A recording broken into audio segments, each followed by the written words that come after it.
Mike just told you that Chile is one of the world's top wine exporters, but how did those Chilean grapes get to be so darn good?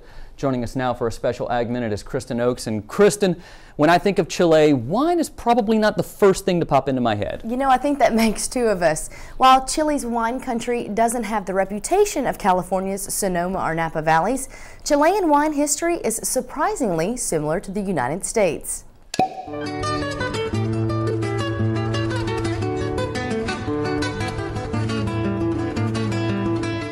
Chile knows a thing or two about growing a good grape, but that wasn't always the case.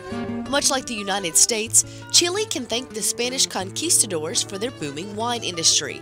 The priests needed wine for their Catholic mass ceremonies, but Chile's native grapes made a sour, poor quality wine. And since it didn't take long for the ship's wine stores to run dry, they needed a steady supply of grapes that could be grown locally. Spanish immigrants brought fine European grape varieties into Chile and the U.S. Soon they began growing the first Chilean vintages known as mission quality wines, a low-end variety suitable for church services. But the wine expanded beyond the church.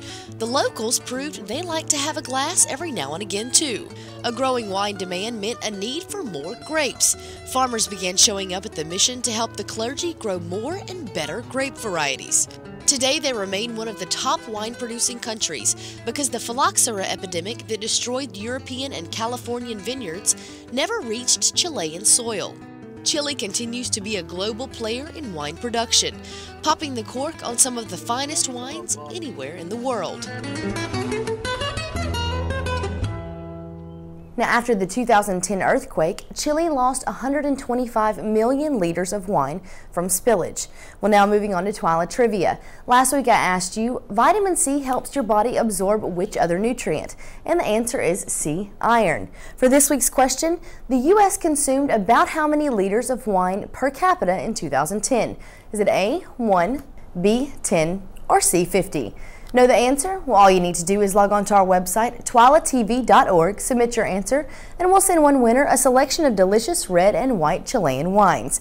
There's still a lot more to come on This Week in Louisiana Agriculture as Neil Melanson brings us some final words as our coverage of Chilean and Argentine agriculture continues. Stay with us.